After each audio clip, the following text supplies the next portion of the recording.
As runners, there are certain things we should be doing as part of our daily life, whether we're running or not, that will just increase the likelihood of being a successful runner. And it's not that we don't want to do these things. Sometimes they're not a priority. Sometimes we forget to do them. And sometimes, even worse, we think we're doing them, but we're really not. So I've got 6 reminders I want to share with you today to help you be a more successful when you're running. Hi, I'm Ralph, the Ageless Runner. I'm all about helping you have a fun, healthy, and safe running life. And I'm so glad you're here today. Thank you. Now, these 6 reminders are not in order of priority, except for the first one. The first one I think is very important, and that's hydration. And when I speak of hydration, I'm breaking that down into 2 parts. The first part, of course, is making sure we're hydrating when we run. We need to take in water and electrolytes to compensate for our sweating. So a general rule of thumb is if you're going to be doing intense sweating, you're going to be running very intensely, or it's very hot and humid outside, shoot for 6 to 8 ounces of water every 20 minutes. On the other hand, if it's less intense running or it's not as hot out and your sweating might be a little less, then maybe 4 to 6 ounces every 20 minutes is adequate. But really what I want to spend a little more time talking about is our daily hydration input. How much water are you getting every day? This really hit home for me recently with my wife. She was having this physical, and of course, like many physicals, you get these blood tests. And she had a few of the blood test results that were a little askew. Nothing alarming, but they were just out of the range that the doctor likes to see. And doctor had a discussion with her about how much water you're drinking a day, because these results could mean that you're just mildly dehydrated. So for the next month, my wife drank more water, went back and repeated the blood test results, and guess what? Everything was in the normal range. So think about it, as a runner, if your body's processes are not working where they should be, if your blood and your biochemical processes aren't performing properly, how can you be a successful runner? So it's really important that you get enough hydration every day. We were blown away by these results. Just what a big difference it made in my wife and her results just by getting more water per day. How much water she get during the day can vary by person depending on your level of activity, your age, and so forth. And you should do a little research to get that specific for you. But as a general rule of thumb, men should be getting around 3.7 liters or 125 ounces a day. Women is more like 2.7 liters or 91 ounces a day. Now, keep in mind that you do get some moisture, some liquids that hydrate you through your foods, especially if you eat fruits and vegetables. And generally considered that 20% of your water intake, your fluid intake, can come from the foods you eat. So you can take those numbers that I just cited earlier and reduce them by 20% and get the rest through water, tea, or things like that. Now, one thing my wife's doctor suggested, my wife actually went out and did this, was get a water bottle that has graduations on them. And this has time on it. It goes from 8 to 1, and then 2 to 7 p.m. And the idea is you fill this up, it's a 32-ounce bottle, you fill it up, drink 1 bottle in the morning, and you can see your progress because you can compare it to the graduations on the bottle, fill it again in the afternoon, and drink it again. And just by doing it, as I said, it greatly improved my wife's blood test results. So think about getting adequate hydration. I'm guessing you're probably not getting enough because my wife thought she was, and obviously she wasn't. I'm probably not getting enough. I'm trying to drink more water also.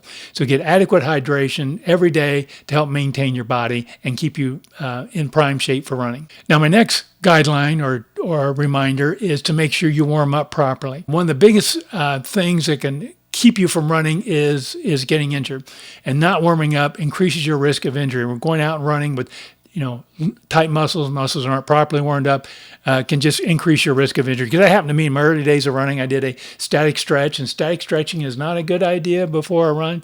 I did a static stretch in the cold and ended up hurting myself and had to stop running for a couple of months. So when I'm talking about an adequate warm-up, I'm talking about a dynamic warm-up where you're incorporating movement into your warm-up routine. Could be things like swing your legs. I often swing my legs side to side and back and forth to warm up. I'll do squats. You can do jumping jacks. Skipping is a great warm-up exercise. Just skip for a little bit before you start running. But if you don't want to do any of those things, you can actually start running, but run very slow. Just go very slow. Often I'll just do a very, very slow jog for the first 5 to 7 minutes, get warmed up, then start running at a pace that I want to run. So don't ignore that warm-up. Make sure you do that before every run in a dynamic warm-up method. Now, my next reminder is make sure you're using proper gear. Running is not too technical of a sport. In other words, it doesn't require a lot of gear, but it does require the proper gear. By that, I mean on your body. Make sure you're using moisture-wicking materials. Think about compression. Compression can help keep you from chafing, can help with muscle recovery. The most important thing, of course, is what you put on your feet. That's where all the business end of running is done. Make sure you have proper fitting, adequate shoes. The best way to do that, if you haven't done that yet in your running life, is go to a running store. I'll talk to you about, the types of running you do. Maybe even we'll watch you run, watch you walk around, can help fit you with a proper pair of shoes. Now, you'll eventually learn what kind of shoes you like. I've learned over the years I like shoes with not a lot of cushion. I think too much cushion can result in foot injuries because it weakens the foot muscles. So I like lower cushion. I do not like a lot of offset or heel drop in my shoes either. You'll learn what works best for you. There is no right or wrong, but do get fitted properly for the proper running shoes and make sure you put the right materials and the right gear on your body. Now, reminder number 4 is to make sure you get adequate rest and recovery. Again, we want to avoid injury. We want to avoid getting sick. You want to avoid overtraining. You overtrain, you run too much, don't get enough rest. Not only you risk injury, but you could just get sick. Your immune system can get weakened. So it's really important to take those rest days and that rest time. Now, there's a general rule of thumb in running, and it's very general, that for every mile you do of a hard run, say a long run or intervals or something like that, have at least 1 day of rest before you do another hard run. So if you go out and do a 10-mile hard, long run, which is fairly intense, you should wait at least 10 days before you do another hard run. Doesn't mean you don't do short, easy runs in between there, but give yourself at least 10 days before you do that again. And the older you get, I think you need to go a little longer. If I were to do a 10-mile run myself, I would wait about 2 weeks before I'd do another long run. And I rarely, if ever, run 2 days in a row. Even if I do a short run, I'll have a day of rest in between before I do another run. So it's really important to allow your body to heal, allow it to recover. If you don't, you're just asking for trouble. Now, reminder number 5, and maybe you're not doing this and you really should, and that is start doing strength training. Running is great for strengthening our lower body. Your leg muscles and glutes and quads and so forth, they're probably in great shape.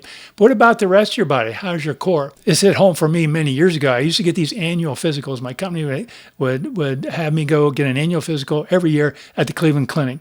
And part of that physical, they would measure body mass, what percentage of your body's fat, what's muscle, what's water, and so forth. And 1 year, maybe a year after I started running, they told me, oh, your muscles in your legs are great and you've added muscle in your legs, but you've lost muscle in your upper body. It's like, holy cow, I have. So that's when they said you should start doing strength training. So it's really important to maintain strength in all of your body. So incorporate upper body strength training, especially your core, your stomach muscle and your midsection, your lower back. Strengthen those things. Those are really important for your posture, especially when you're running. I often will get lower back aches when I'm wearing a running pack. So it's really important for me to exercise my core. You should be doing the same. So if you're not doing strength training, please think about adding that. A couple days a week will go a long ways to maintain your overall body muscles and not getting you so leg strong, but not upper body strong. Now, my last reminder is to periodically check your running form. When you're out running, sometimes you zone out, and before you know it, maybe you got bad form. And what I mean by good form, I'm keeping it very simple. Just very things like keep your arms bent at the elbow and swinging them straight. Don't do any of this cross-body stuff. Making sure you're standing as close to vertical as possible. Research says the less leaning we do, the more efficient we are. So try not to lean too much. If you do, very little. Making sure you've got a short enough stride so that your feet are landing underneath you.